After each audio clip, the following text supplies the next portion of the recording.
Sin distancias, la UNED en Radio 3. La transformación digital en la que estamos inmersos diseña una nueva realidad en la que cada vez se demandan más perfiles profesionales que dominen las competencias digitales avanzadas.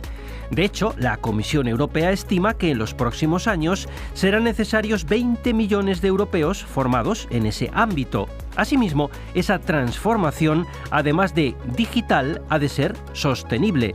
En ese ecosistema juega un papel fundamental la movilidad y el transporte, con el objetivo de una movilidad inteligente y sostenible.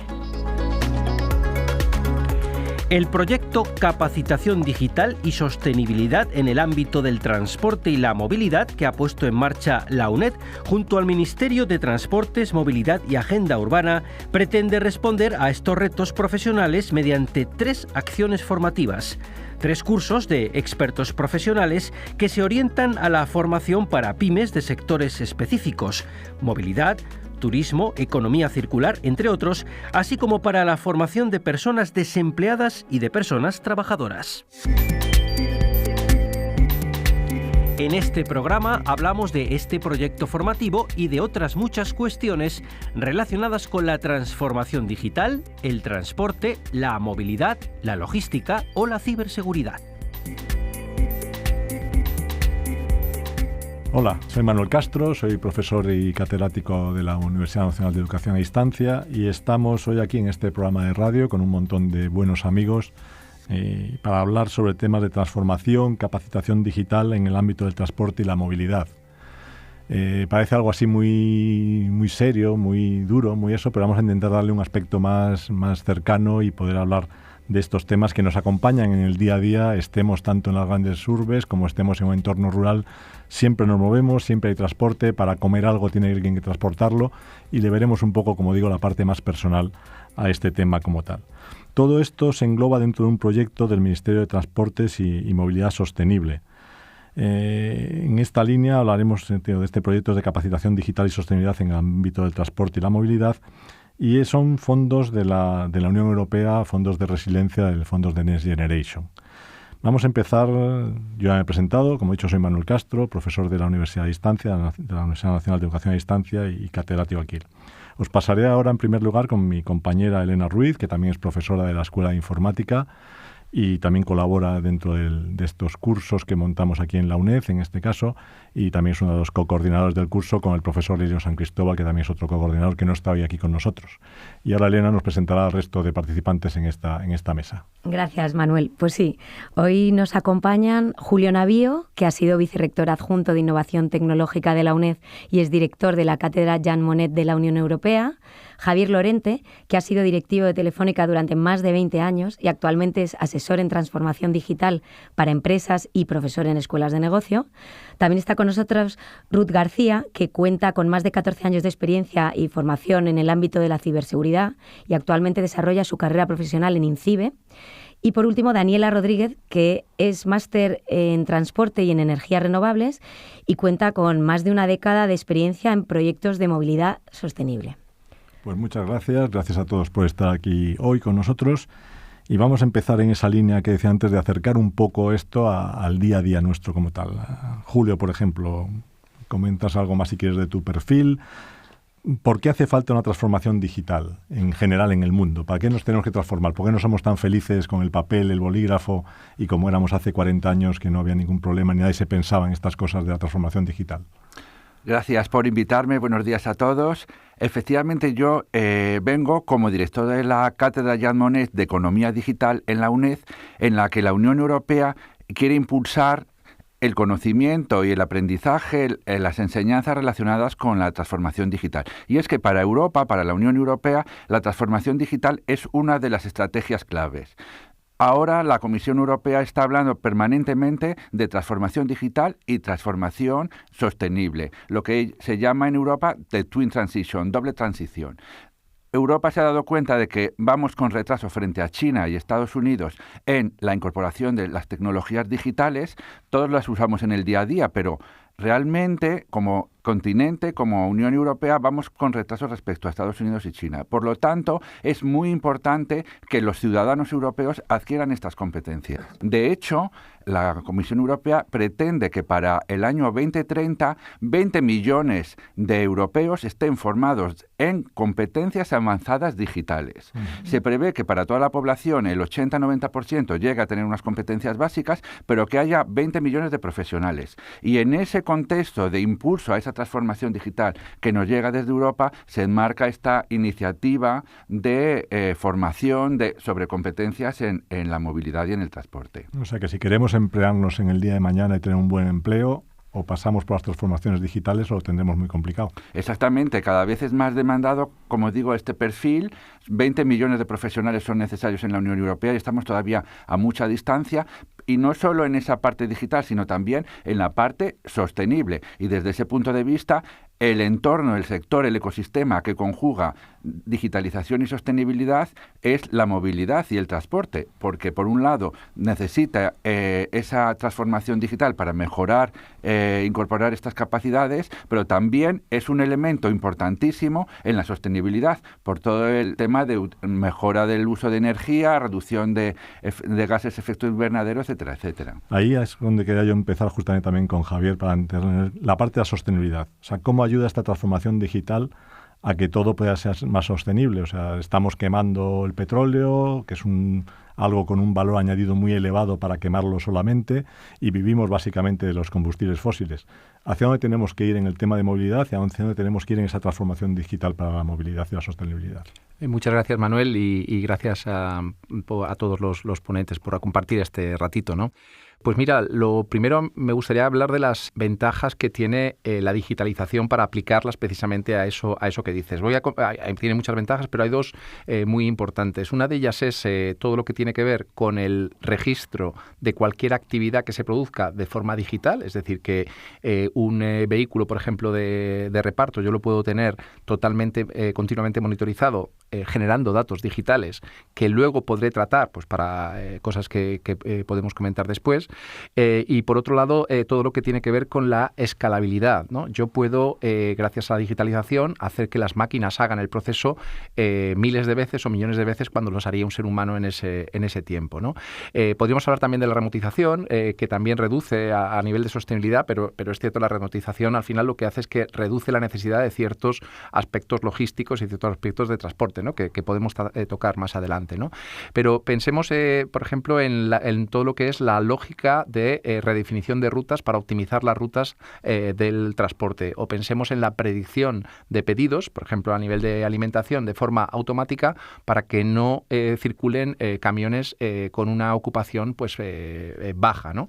Todos esos aspectos, al final, ¿en qué se traducen? Se traducen en menos desplazamientos, se traducen en desplazamientos más eficientes cada uno de ellos. Incluso se puede monitorizar la conducción para que el consumo de combustible durante la conducción sea menor, todo eso de forma remota, y ayudar a los conductores a que modifiquen sus pautas de conducción. Pues todo eso va sumando, a veces un 1%, a veces un 2%, a veces un 3%, van sumando en esa aproximación del transporte a la sostenibilidad, ¿no? Sí, eso yo creo que es básicamente esa parte de que todo lo que vemos alrededor impacta negativamente y tenemos que intentar que impacte positivamente como tal y le quitemos ese impacto. Elena, la universidad, la UNED, ¿qué pintamos nosotros en este tema y por qué la formación, digamos, hace que sea necesaria y tengamos que avanzar en estas competencias digitales y en este caso también en la parte del transporte? Bueno, pues yo creo que desde la universidad, concretamente la nuestra, que es la UNED, estamos haciendo un trabajo que, con lo que ha introducido Julio Navío, pues creo que estamos aportando nuestro pequeño granito de arena, porque nosotros aquí tenemos 3 acciones formativas relacionadas con todo este sector del transporte y la movilidad sostenible. Si quieres te cuento brevemente un poquito de cada una de ellas. Tenemos una que se llama Competencias Digitales para el sector de la movilidad y el transporte, creo que está teniendo una gran acogida. Estamos ahora mismo ya desarrollando la primera edición. Tenemos otra con un enfoque un poco diferente, una acción formativa que se llama Tecnologías y herramientas claves para la transformación digital en el sector del transporte, movilidad y logística, también muy interesante, que también ha arrancado ya. Y luego en el próximo curso vamos a empezar con una tercera acción formativa, que es digitalización sostenible en el sector transporte, movilidad, logística e infraestructuras vinculadas, automatización, marketing y aplicación. Así que, bueno, nosotros por nuestro lado estamos haciendo un poquito la labor de formación en todo esto que estamos hablando, ¿no? Que es tan importante y que va a requerir un montón de profesionales dentro de muy poco tiempo, lo requiere ya, ¿no? Sí, sí. Esta es la visión, digamos, que tiene en este caso el Ministerio de Transportes, que es el que ha, digamos, dotado. En este caso, todos estos cursos que hacemos en esta línea son todos gratuitos para el estudiante. Todos están financiados por la Unión Europea, en este caso, por el Ministerio de Transportes con los fondos Next Generation. Pero también se intenta exigir que el estudiante pues estudie, que es lo que tiene que hacer. O sea, no son cursos para ir a dar un paseíto por allí, no. Son cursos que en general son de 375 horas, cada uno de ellos, cada uno de los 3 expertos, y hay que trabajar durante unas 16 semanas seguidas. Los que estén interesados, de cara ya a la vuelta del verano, tendremos unas segundas ediciones de los 3 cursos, y las últimas ediciones que haremos serán ya en el 2025, a primeros, en enero de 2025, con lo cual si alguno estuviera interesado en formarse en alguna de estas líneas, como decía antes, que empiece ya un poco a interesarse y a ponerse en estos niveles.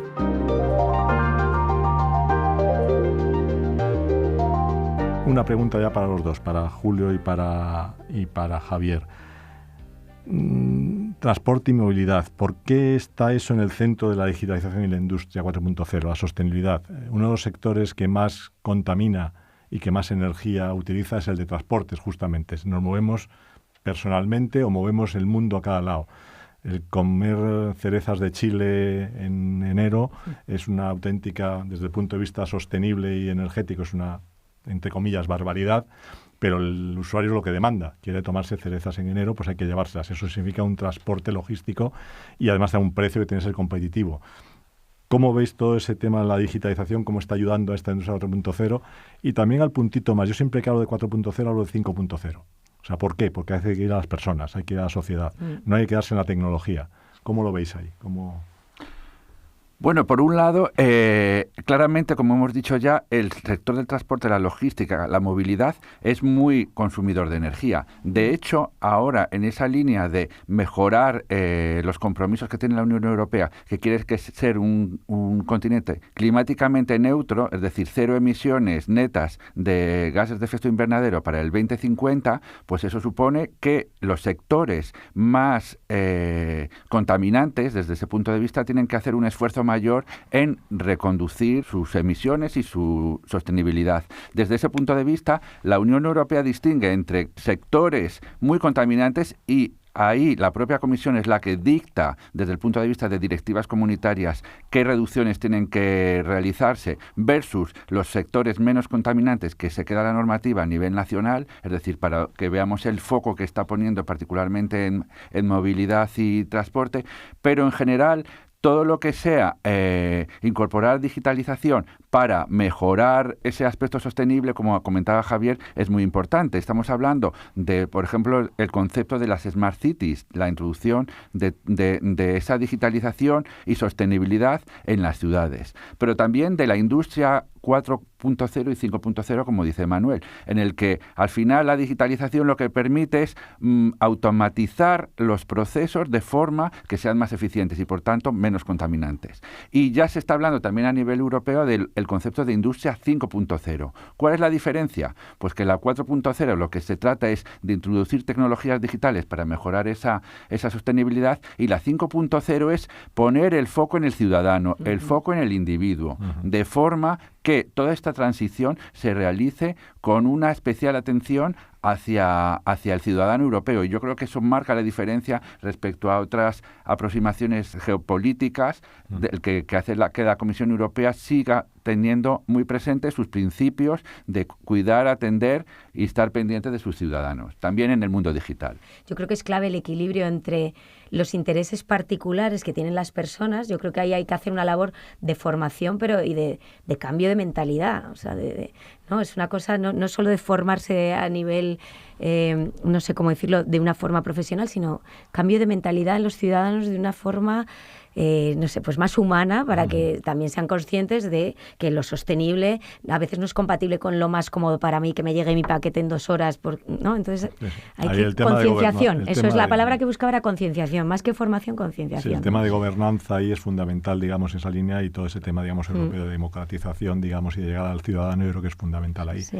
De hecho, hay una tendencia en línea con lo que decías de las cerezas, que tiene mucho que ver con lo que comentaba Elena, que es que ese concepto que se le ha llamado hiperconveniencia, que es, quizás Amazon es el mayor exponente, pero ahora tenemos a Temu, a Shein, a estas empresas de ultra fast fashion y pedidos de prácticamente de pocos euros que vienen desde la otra punta del mundo.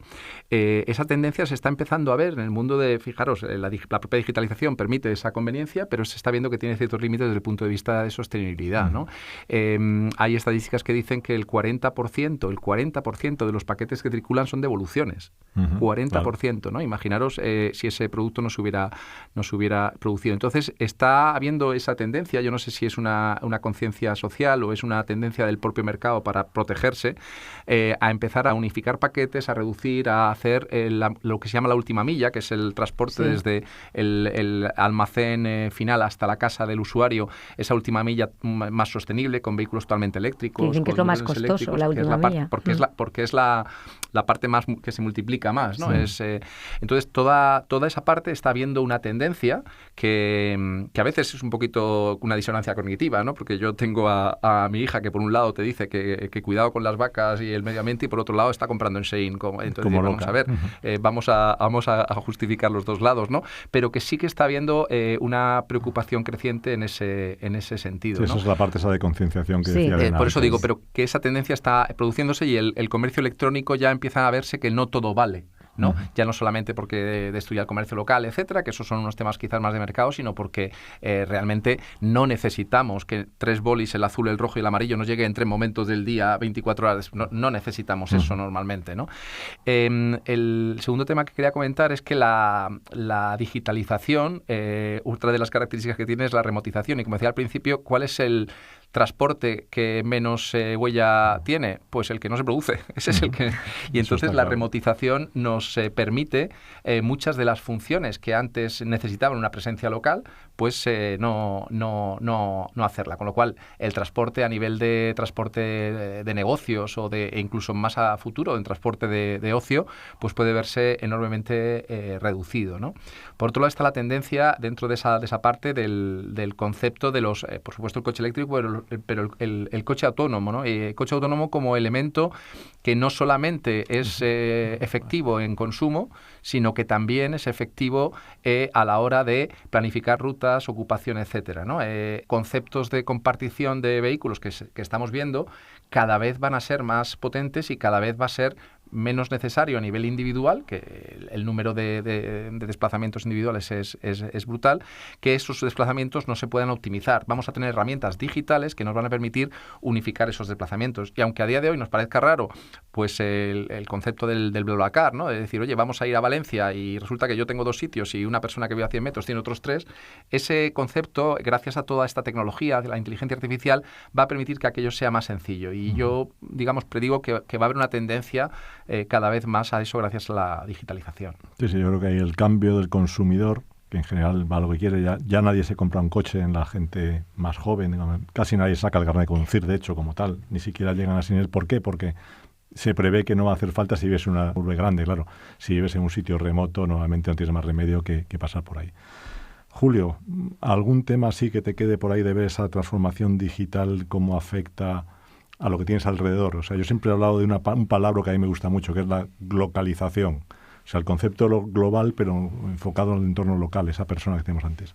Pues un concepto también muy interesante relacionado con esta digitalización es el impulso a la multimodalidad. Es decir, que gracias a estas herramientas digitales vamos a poder hacer una planificación de nuestro transporte informada, con todos los datos que nos proporcionarán las diferentes plataformas, pero también multimodal, es decir, que se van a utilizar de forma mucho más sencilla. Pues yo quiero ir a trabajar, voy a coger una bicicleta que la puedo reservar, luego voy a coger un tren de cercanías y luego puedo utilizar otro medio de transporte. Poder planificar con datos de forma eficiente y de forma digital todo ese transporte multimodal es también una de las prioridades que se están marcando desde Europa para mejorar la vida de los ciudadanos en este entorno de transporte digital. Pues muchas gracias. Nos despedimos, Julio. Muchas gracias por invitarme y espero que salgan muy bien los cursos, que ya están siendo un éxito y que en las próximas convocatorias seguro que lo son también. Muchas gracias. Gracias. En esa parte, digamos, de multimodalidad o de movimiento encaja todo el tema de la seguridad y la ciberseguridad. Todos estamos preocupados por qué ocurre con mis datos, qué ocurre con mi tarjeta cuando la saco para pagar en un transporte o qué ocurre con eso.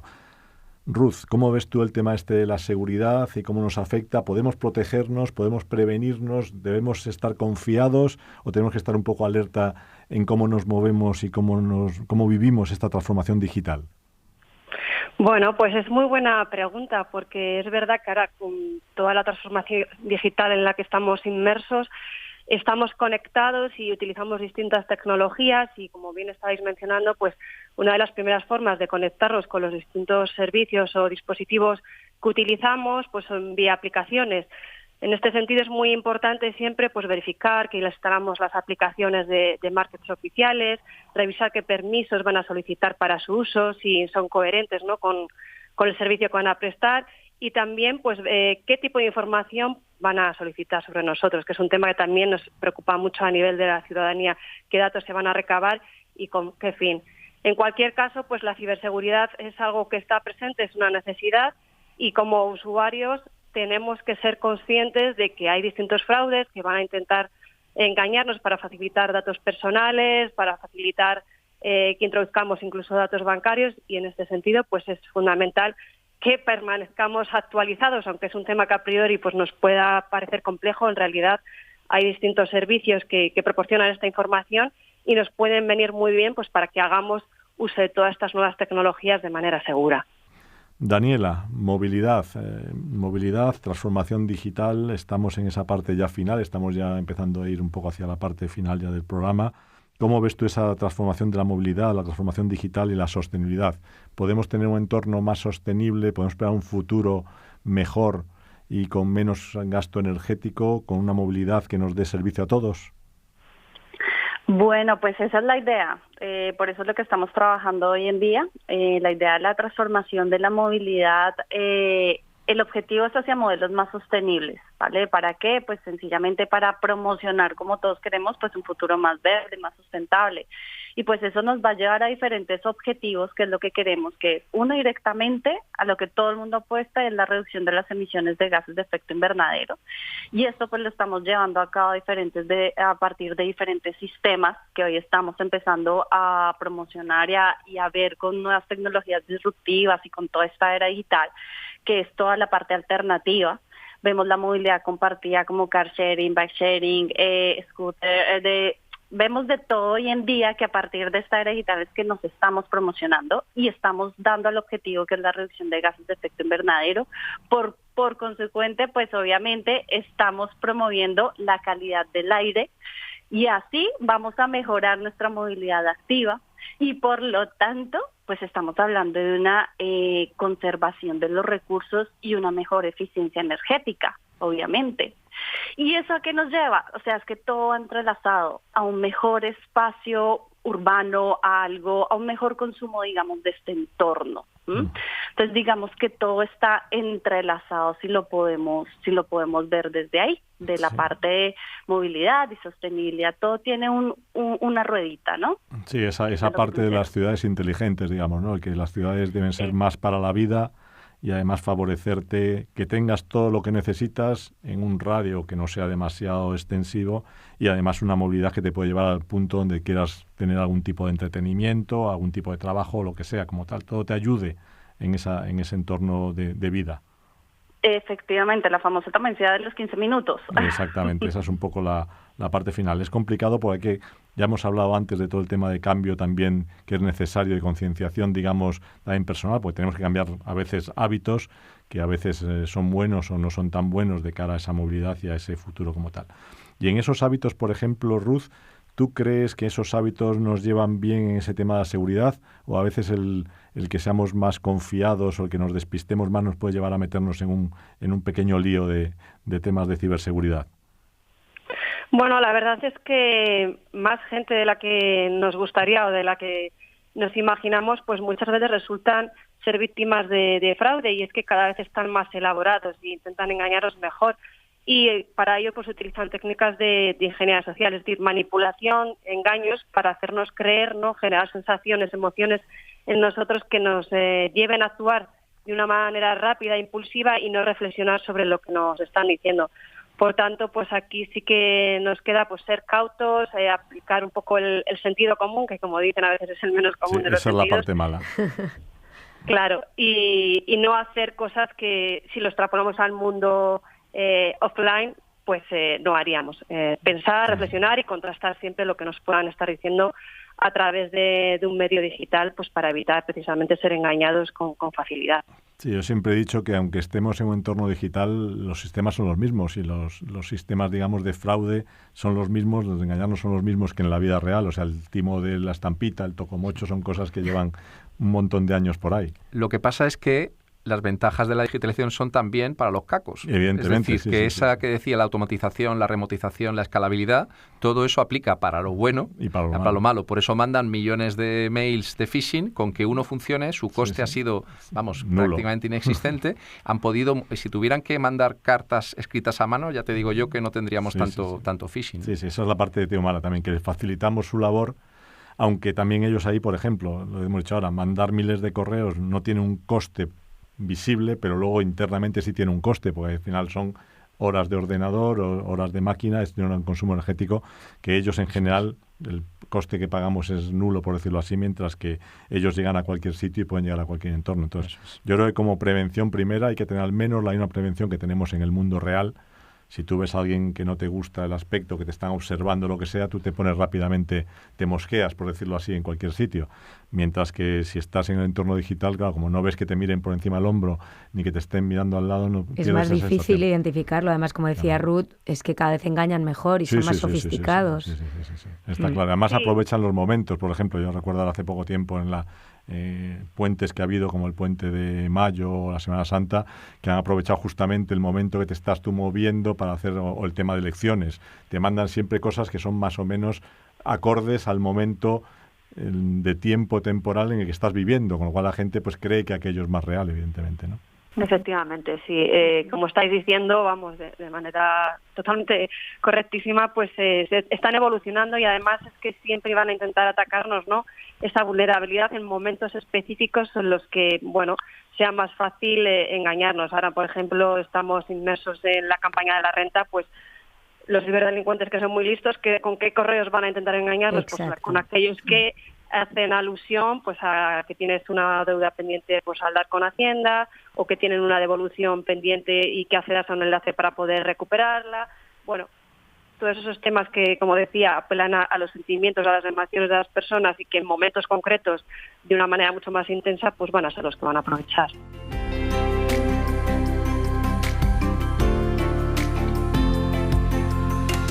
Bueno, pues ya entramos en la última ronda, estamos ya acabando el programa. Ha sido un placer estar hoy, que estuvierais todos aquí con nosotros, aquí en la UNED, en la radio de la UNED. Un último comentario, ¿hacia dónde ves, Daniela? Empezamos por Daniela, luego vamos Ruth si quieres, Javier, Elena, y acabo yo. ¿Hacia dónde crees que vamos en este tema de la transformación digital? Y hacia dónde debería también haber un empujón a lo mejor de las instituciones públicas o de las administraciones privadas o las instituciones o las empresas, en que tengamos que ir en ese aspecto que sea más, que nos pueda interesar más a todos el ir en esa línea que nos quieren llevar, por decirlo así, en este caso desde la Unión Europea o desde el gobierno español. Bueno, empiezo con la última porque me gusta esa parte. Me parece que nos está haciendo un poco de falta es pensar, no tanto a nivel de ciudad, sino a nivel de zona rural. Creo que ya estamos trabajando bastante en el tema a nivel de ciudad, pero las zonas rurales son un tema muy álgido y en España lo podemos sentir. Entonces me parece que ahí es importante empezar a tener el foco en la parte de transformación digital, de la integración de soluciones tecnológicas que hemos venido desarrollando en estas zonas. Conocemos que son zonas con infraestructuras limitadas, con distancias extensas, pero que aquí podemos promocionar muchos servicios y que podemos promocionar, por ejemplo, también el tema del turismo y no dejarlos como unas zonas aisladas prácticamente. Aquí nos falta la conectividad mejorada, que es el tema que hoy en día nos da digitalización y nos da en el tema de movilidad, de transporte, digitalización en los servicios, educación digital, porque cuando yo hablo, por ejemplo, de seguridad vial, también estoy hablando desde el tema de educación. Entonces, digamos que el tema de las zonas rurales me parece que es muy importante tocarlo desde el área, desde esta área. Sí, siempre se parece que se nos olvida siempre ahí detrás. Sí, se nos olvida y es una parte muy importante, muy compleja y que lo dejamos casi de última. Perfecto.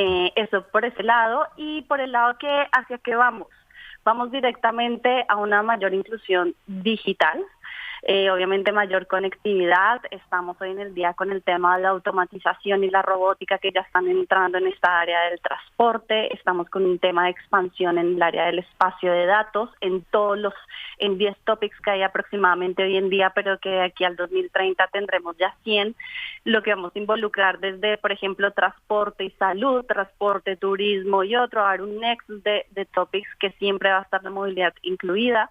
Tenemos la parte de infraestructuras inteligentes que vamos para allá y obviamente lo que es la participación ciudadana, que no la vamos a dejar atrás desde el área digital y su importancia aquí. Entonces que vamos para muchas cosas importantes, todo va a ser un cambio muy rápido, como el ChatGPT que está cambiando hoy en día en menos de un año, así vamos nosotros. Estamos casi siguiendo un poco con la lengua afuera, ¿no? Sí, Perfecto. Yo creo que vamos así y vamos para más. Pues eso es lo que pienso. Por mi parte, poner el foco yo creo que en 2 puntos muy importantes en relación a la ciberseguridad. Por un lado, pues fomentar por parte de las distintas empresas el uso de tecnologías que sean seguras por defecto, ¿no? Que por lo menos lleven el concepto de ciberseguridad integrado desde sus primeras fases de desarrollo, para así minimizar las posibles vulnerabilidades que puedan ir apareciendo a lo largo del tiempo. Y por el otro lado, también prestar todo el soporte, formación, concienciación a los usuarios que vayan a hacer uso, ¿no? Esa capacitación para que lo hagan de manera segura, que sepan cuáles son las configuraciones más relevantes de aquella tecnología que vayan a utilizar, y de esta manera también reduciremos las probabilidades de que sean víctimas de fraudes, de que hagan un uso inseguro por no tener control de esa tecnología o de esos dispositivos que están a su alcance y que, bueno, están creadas pues para mejorar su empresa, su calidad de vida en función del uso que se vaya a dar, pero que la ciberseguridad debe estar en primer lugar, al igual que otras prioridades que pueda tener un proyecto o una tecnología que se ponga en marcha. Sí, eso es fundamental, que esa seguridad por defecto nos proteja a todos. Javier. Sí, resaltar el valor que tiene la digitalización, no solamente para optimizar el transporte, sino para mejorar su sostenibilidad, ¿no? Ese efecto que hacen que puedas reducir el número de recorridos y que puedas medir todo es clave. Pensemos que el transporte es físico, y como físico pues que consume energía, ¿no? Los conceptos puramente digitales pues tienen otra aproximación, y por lo tanto todo lo que se invierta en transporte va a generar una eficiencia relacionada con ese futuro verde que estaba comentando antes Daniela. Pues muchas gracias, Elena. Pues nada, el tiempo ha volado, una pena, porque podríamos estar hablando horas. Hemos abierto un montón de melones súper interesantes. Yo no sé, por dejar un titular o una reflexión, ¿no? Que la conectividad es la clave, ¿no? Es el motor que impulsa la eficiencia, la sostenibilidad y todo esto relacionado con la experiencia del usuario en el transporte, ¿no? Que es lo que... Sí. Pues perfecto. Pues nada, muchas gracias a todos por haber estado aquí con nosotros. Gracias en este caso a la UNED y también en este caso a los proyectos del Ministerio de Transportes por apoyarnos en estas iniciativas, y nos seguimos viendo por aquí por la radio de la UNED en cualquier momento, y que tengan un buen seguir el transporte y seguir nuestra vida como tal. Venga, un saludo. Antes de terminar, recordamos a quienes nos sigan por nuestro canal de internet que tienen toda la información sobre los cursos en el link que facilitamos junto al programa.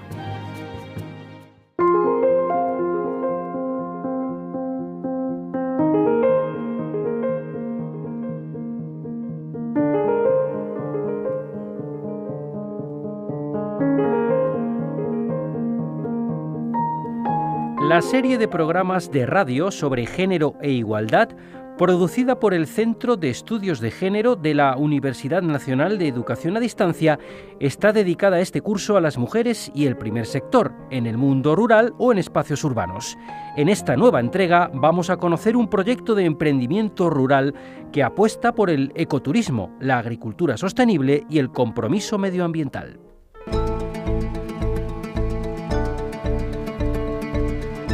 Se trata de Granja Monte Holiday. Es un proyecto de ecoturismo en la Sierra Norte de Madrid impulsado por Rocío, una apasionada por el campo y la naturaleza, con intensas y enriquecedoras vivencias que enseguida nos va a relatar. Un bagaje que le ha servido de base para lanzarse al mundo del emprendimiento rural. Ya nos está escuchando Rocío Orihuela, que es emprendedora rural de la Sierra Norte de Madrid. Rocío, ¿qué tal? Bienvenida. Hola, muy bien. Muchas gracias por invitarme al programa. Rocío, lo primero que te quería preguntar, por hacer un poquito de historia y de introducir el programa, es ¿cuál es tu formación y tus áreas de conocimiento? Vale, pues yo soy de formación bióloga. Además también estudié un máster, ¿no?, en estudios avanzados de flora y fauna, y soy también técnico superior en información y comercialización turística. Pero bueno, entre otras, porque a mí algo que me encanta es estudiar y aprender, con lo cual he estudiado un montón de otras cosas. Además de esto, pues que la naturaleza y el medio ambiente también me gustan mucho y la salud femenina, entonces también estoy formada como educadora y terapeuta menstrual.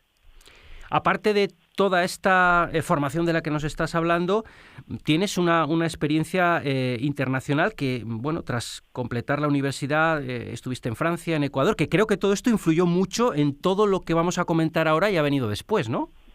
Sí, cuando acabé mi carrera de bióloga, pues decidí irme a los Alpes franceses durante un año, pues porque yo quería aprender francés, ¿no? Aunque en verdad yo creo que fue más una excusa porque para poder escalar en todas esas montañas que salían en los libros de mis ídolos, ¿no? Entonces dije, bueno, me voy a Francia a aprender francés y de paso pues escalo. Y nada, viví ahí un año a los pies del Mont Blanc, escalé en hielo, caminé por glaciares y bueno, y aprendí algo de francés también. Y luego regresé a España y hice un máster en León. Después de esto, pues en León lo que pasa es que, bueno, en León y en otras partes de España trabajaba casi siempre en temas de hostelería.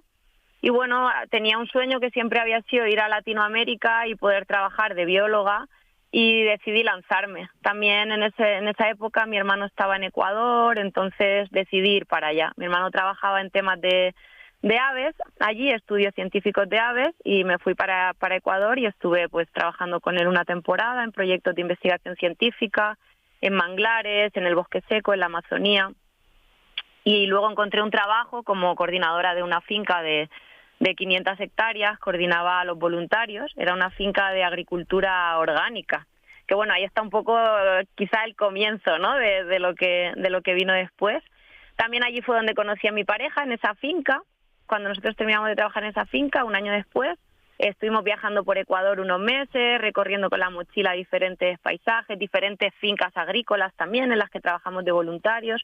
Y bueno, fue una experiencia inolvidable. Entonces, es bastante posible que esa experiencia, bueno, fuera el inicio, ¿no?, la semilla donde empezamos a pensar qué es lo que nos gustaría hacer aquí en España. También te digo que yo no estoy segura de si esto me influyó a hacer lo que hago o es que hice estas cosas porque me apasiona vivir en el campo, la naturaleza, los lugares con poquita gente, no sé, yo siempre he querido hacer algo así, ¿sabes? Bueno, pues tras estas vivencias muy intensas, como nos estás contando, regresaste a España, te trasladaste de Cádiz en un primer momento a Madrid. Bueno, ¿por qué elegiste Madrid y en concreto la Sierra Norte y ya te orientaste en el mundo rural? ¿Por qué lo elegiste? A ver, yo originalmente nací en Elche, en Alicante, ¿vale? Pero bueno, siempre he viajado mucho, me ha gustado vivir en diferentes sitios, como ya te he dicho, he estado en Ecuador, en León, en Francia. Entonces, yo no sé si yo elegí el mundo rural o es que el mundo rural me eligió a mí, porque yo nací, yo me crié y viví en un campo. Nosotros teníamos una pequeña granjita con animales, con huertas, comíamos de nuestra huerta. Mi padre es un apasionado del huerto y de la naturaleza, entonces siempre hemos vivido en el medio rural, ¿no? Entonces para mí no me imaginaba la vida fuera del mundo rural, no me imaginaba viviendo en una ciudad, más allá de pequeñas temporadas, pues cuando hice el máster en León o cuando estudié en Alicante en la universidad, pero no de seguido, ¿no? Entonces, bueno, el mundo rural lo tenía clarísimo, ¿vale? Entonces, ¿por qué me fui a la Sierra Norte de Madrid? Pues te cuento que cuando regresé de Ecuador, estuve 3 años y medio allí. Encontré un trabajo en Tarifa, en un pueblito pequeño de Tarifa, en Taivilla, como vigilante ambiental en los aerogeneradores. Estuvimos allí durante 1 año mientras Diego conseguía su documentación, Diego mi pareja. Entonces, nosotros siempre habíamos querido vivir en un pueblito y a mí me gustaba mucho la zona de León, sinceramente la montaña de León, porque como había hecho allí mi máster y tal, la conocía, me encantaban ese tipo de pueblos. Entonces empezamos a escribir a todo tipo de proyectos, ¿no?, que trabajaban con temas de repoblación. Y uno de esos fue Proyecto Arraigo, entre otros, porque es cierto que había muchos y escribimos a muchos de ellos preguntando a ver si había opciones de mudarnos a un pueblo. Entonces, en 2019 o a principios de 2020, no estoy segura, Proyecto Arraigo nos contactó poquito después de irnos a vivir a Andalucía y nos dijo que había un pueblo que se llamaba La Iruela que estaba interesado en nuestro perfil.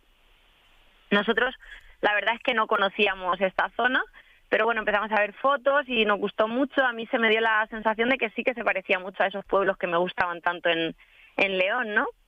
Entonces, tuvimos una entrevista online con el que en ese momento era el alcalde del pueblo y con los representantes del Proyecto Arraigo y empezamos pues como a conversar. Ellos en La Iruela estaban buscando un perfil de emprendedores que tuvieran ganas de trabajar, que tuvieran ganas de hacer pueblo y bueno, encajábamos bastante bien porque bueno, yo era bióloga, mi marido es agricultor de toda la vida también.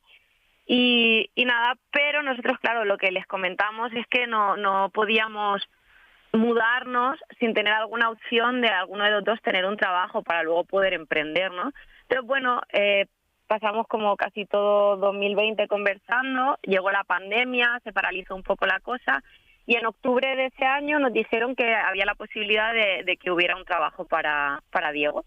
Así que decidimos arriesgarnos y venirnos para acá, sin más. Nos gustó mucho y, conocimos el pueblo, no lo pensamos mucho y ese mismo mes ya nos mudamos.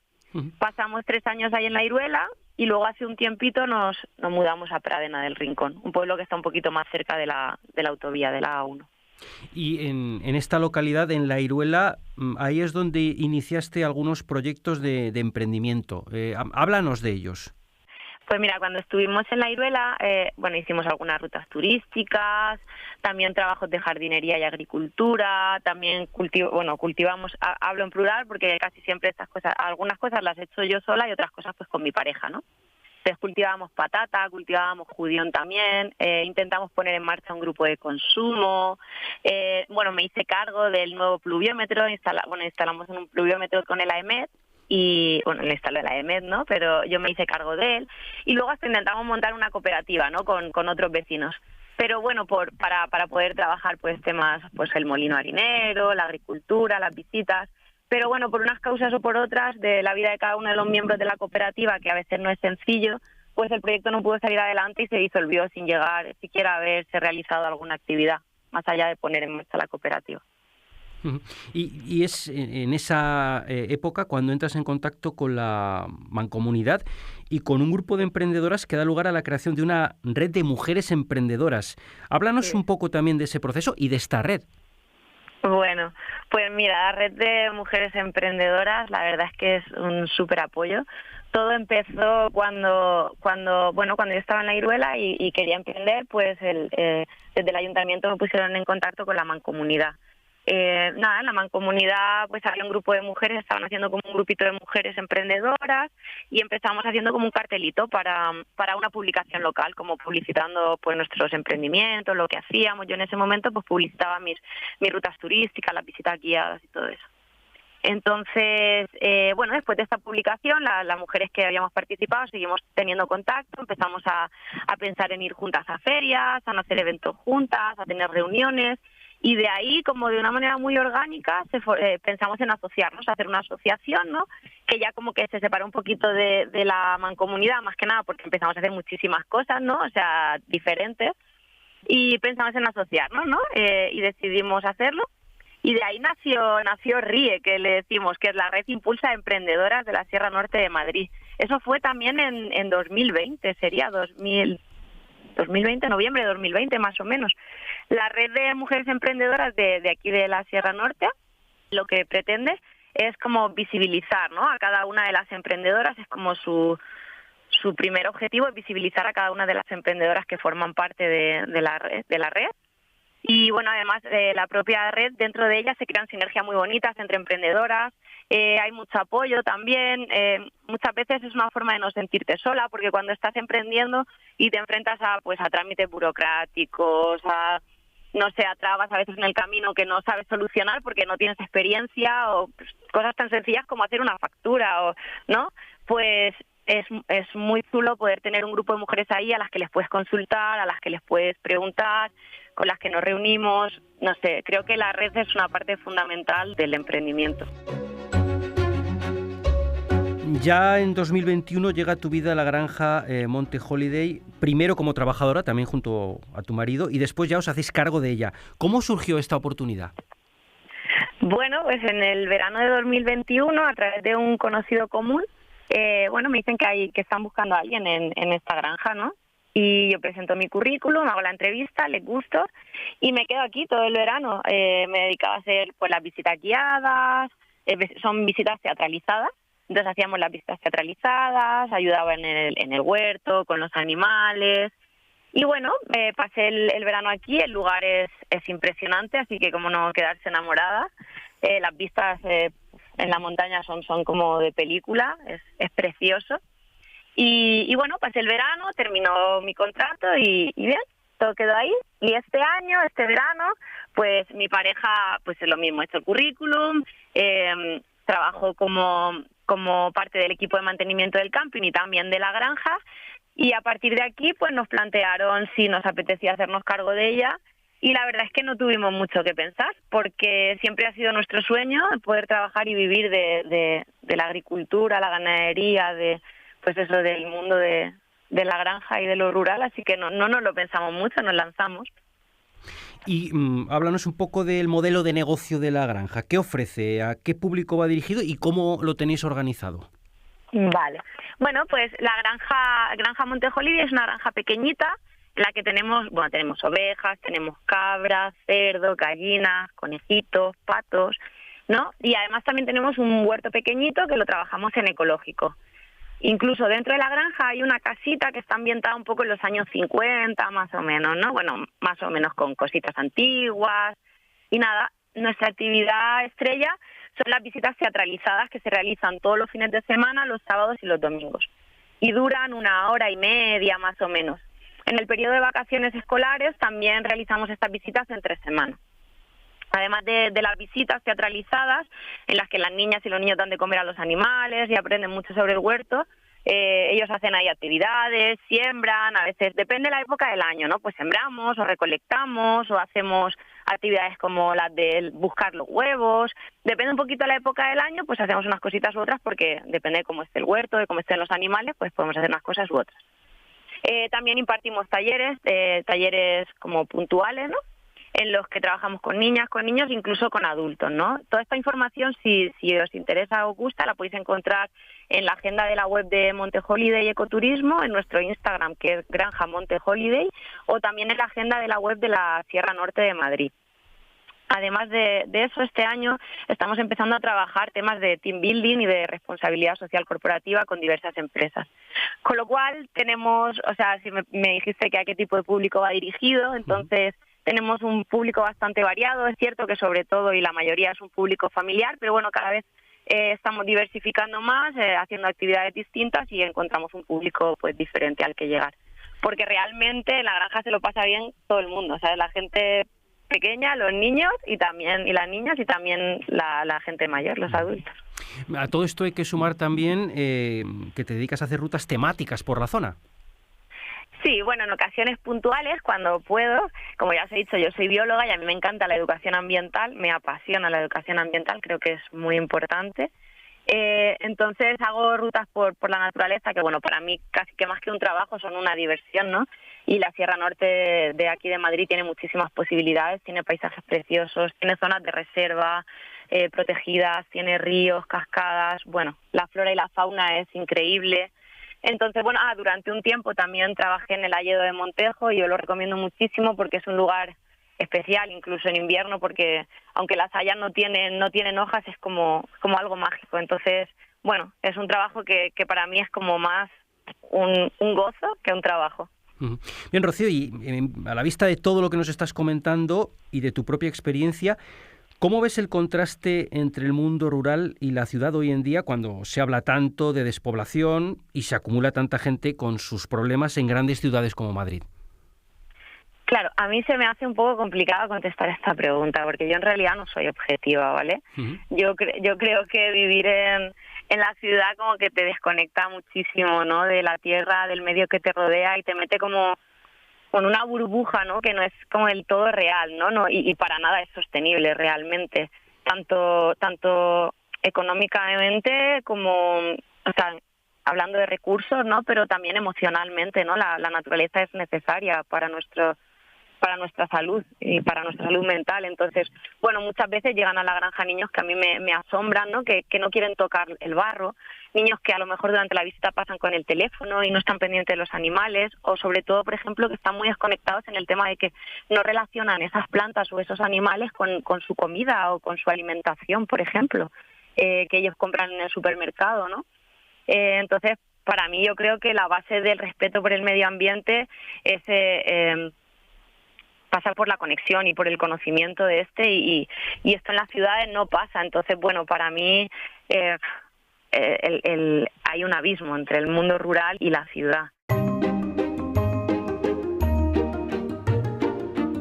¿Y en estos años de trabajo has encontrado alguna barrera por el hecho de ser mujer o por el hecho de emprender en el mundo rural, un sector bastante masculinizado tradicionalmente? Pues yo creo que emprender en líneas generales en España no es algo sencillo, pero emprender en el medio rural y siendo mujer creo que sí que es pues algo más complicado, la verdad. Hay diferentes emprendimientos en el mundo rural porque no todo el mundo que emprende en lo rural emprende en agricultura y ganadería, ¿vale? Hay gente que emprende en lo rural y son coach pero viven en el mundo rural, ¿vale? Nosotros, en nuestro caso, optamos por la agricultura y la ganadería y es de lo que te puedo hablar. Entonces nos damos cuenta que, por ejemplo, la mayoría de la normativa, de la legislación sobre agricultura y ganadería está muy dirigidas a grandes empresas y esto pues hace que haya una barrera muy grande a la hora de crecer y de poder hacer empresas pequeñitas que tienen poca capacidad y que tienen que ir creciendo poco a poco porque la legislación no les acompaña. Muchas veces hay muchos requisitos que las empresas tan pequeñitas pues no podemos cumplir, ¿sabes? En este campo en concreto, pues bueno, ser mujer sí genera un reto más, ¿no? Ya que, bueno, en líneas generales parece que tú no sabes o que tú no puedes hacer este trabajo, que generalmente o desde hace muchísimos años es considerado un trabajo de hombres, ¿no? Entonces, bueno, muchas personas, sobre todo a lo mejor hombres más mayores, porque pienso que cada vez la cosa va cambiando más y yo aquí en la sierra conozco ya muchas mujeres que se dedican a la agricultura y a la ganadería, pero sí que es verdad que hay muchos hombres más mayores que intentan decirte cómo tienes que hacer las cosas, que bueno, que te dicen cómo de mal lo estás haciendo, no sé si me explico, ¿vale? Pero sí que tienen como cierto paternalismo, ¿no? Porque tú eres mujer y tú este trabajo pues como que no lo sabes hacer, ¿no? Pero bueno, emprender en el mundo rural no tiene solo cosas en contra, también tiene cosas a favor, ¿no? Y por ejemplo, algo que yo he visto que te facilita pues es cuando el contacto con los ayuntamientos, por ejemplo, o sea, al ser municipios muy pequeñitos, de muy poca población, pues los tiempos de espera son muchísimo más cortos, ¿no? Esto en ese sentido es sencillo, aunque es cierto que cuando tienes que ir a instituciones ya más especializadas, seguramente tienes que ir a ciudades que no están tan cerca de ti. Pero bueno, también quería remarcar que hay puntos positivos, ¿no?, de emprender en lo rural, no solo barreras. Ajá. Y en un medio como el que vives y en tu negocio, ¿cómo ves el tema de la conciliación y el cuidado de los hijos? Vale, yo en este punto tengo que decir que yo no soy madre, ¿no?, y tampoco he deseado nunca serlo, entonces lo veo desde un punto, o sea, quizá desde afuera, no realmente no lo vivo, entonces no sé cuánto puedo aportar, pero bueno, yo voy a dar mi opinión, ¿no? Entonces, yo lo que veo es que bueno, de las mamás que conozco, de las familias que conozco a mi alrededor, veo que criar un hijo en el medio rural pues tiene muchas ventajas a criarlo en la ciudad. Ya te he dicho que yo no soy objetiva porque yo amo vivir en lo rural, entonces aquí en la Sierra Norte, por ejemplo, para los niños hay escuelas con metodologías vivenciales que normalmente son subvencionadas, cuando en las ciudades estas escuelas pues llegan a ser carísimas, ¿sabes? Luego los niños pueden criarse en las calles, tú puedes estar tranquila porque todo el mundo los conoce, sabes dónde están, sabes que están pues eso, respirando aire limpio, comiendo una comida saludable, no sé, yo creo que es un buen lugar para criar los niños. Pero luego, por otra parte, en el tema de la conciliación, yo no tengo ni idea de cómo se podría hacer esto teniendo un negocio a lo mejor como lo que hacemos nosotros, que dedicamos 24 horas, 7 días a la semana a trabajar con los animales y a trabajar con las plantas, porque tú los animales no puedes decidir ahora ya no, ¿sabes? Hoy me tomo el día libre, ¿vale? Entonces creo que eso, conciliarlo con la vida familiar, incluso a veces con la vida social, es difícil, ¿vale? Es bastante complicado. Quizá pasa por contratar a alguien, pero en un negocio tan chiquitito contratar a alguien normalmente no es una opción. Así que creo que todavía hay mucho que hacer en este aspecto, a pesar de que creo que criar en los rurales es mejor, es más, no sé, que criar en la ciudad. ¿Y tienes alguna mujer como referente de todo lo que has ido haciendo en estos años? Pues mira, esta pregunta me gusta mucho. Para mí, a ver, hay muchas mujeres que me inspiran. Yo cada vez que conozco a una mujer valiente y que hace lo que le gusta, sea lo que sea, o sea, no me importa si es algo que es más afín a mí o menos, pero veo que hace lo que le gusta, yo siento admiración y a mí me inspira un montón y eso me impulsa mucho a seguir adelante. O sea, sé que es lo típico, pero mi madre, mis amigas y mis compañeras de la red, yo veo esas mujeres emprendedoras que hacen tanto, ¿no? Y que luchan por lo que les gusta y a mí me inspira un montón. A lo mejor si tenemos que hablar de algún personaje público así que me haya inspirado, pues podemos decir Jane Goodall, la primatóloga Jane Goodall. A mí pues siempre ha sido una mujer con la que me he sentido pues vinculada y a la que no me importaría parecerme, la verdad. Volvemos a tu proyecto actual. ¿Qué valor añadido crees que aporta al entorno en el que estás? Pues mira, yo creo que bueno, como ya os he dicho antes, para conservar hay que conocer y hay que aprender a respetar. Entonces yo creo que nuestro proyecto trabaja mucho visibilizando pues eso, un gran número de personas, porque por suerte por aquí pasa mucha gente, un espacio tan necesario como una granja y educa a los niños, a los adultos, pero mediante la diversión, ¿sabes? De una forma positiva, ¿vale? Estos niños son los que son nuestro futuro, así que pues creo que es algo importante, ¿no? Además, creo que le damos, eso, como os digo, una visión positiva de lo que es el campo, la conservación, y yo creo que esto es importante, ¿no? Porque muchas veces como que mostramos los cambios como que de una manera así muy negativa, vemos la crisis ecosocial, el cambio climático, ¿no? Y nosotros lo que queremos es hacer una visión positiva, demostrar que hay ya mucha gente que está trabajando para que todo esto cambie y podamos vivir de manera sostenible. Y yo creo que eso es el valor añadido que nosotros aportamos realmente al entorno. Tenemos que ir concluyendo. Te quería preguntar por tus próximos proyectos.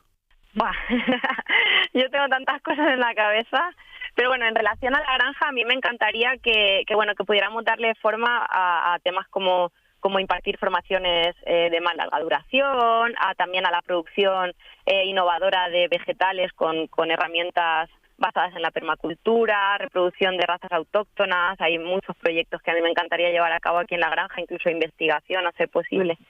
Y luego de manera personal, pues como ya os he dicho, a mí me encanta la educación y la terapia menstrual y me encantaría poder pues profundizar en esto. Quiero que esto esté en mi vida, hacer terapia individualizada y seguir dando talleres porque es algo que me encanta. Y ya en el último minuto, ¿qué recomendaciones le darías desde tu experiencia a cualquier mujer que se plantee emprender en el medio rural? Yo para mí que se lance, o sea, que se lance, que tenga paciencia, eso sí, y que disfrute todos los momentos bonitos que hay, porque, bueno, porque hay momentos duros, pero también hay momentos bonitos y yo creo que hay que lanzarse a hacer lo que a una le gusta. Y bueno, y algo que sí que es súper importante, yo creo, y que a mí por lo menos me ha servido muchísimo y me ha impulsado un montón, es tener una red de apoyo como lo que nosotras tenemos aquí, que es una red de mujeres emprendedoras. Para mí eso creo que es esencial, te ayuda tanto anímicamente como como he dicho antes, como en temas de conocimiento. Así que bueno, que aprovechen todas las oportunidades posibles también para crear red y que asistan a todos los eventos, que conozcan a todas las personas que puedan a la hora de emprender, porque así es como se generan las oportunidades y te llenas de posibilidades. Pues Rocío Orihuela, emprendedora rural de la Sierra Norte de Madrid. Muchas gracias por acercarnos a tu mundo y por compartir con nosotros tus experiencias, y te damos también la enhorabuena por todo lo que haces. Muchísimas gracias a vosotros y muchas gracias por haberme invitado. Sin distancias, la UNED en Radio 3.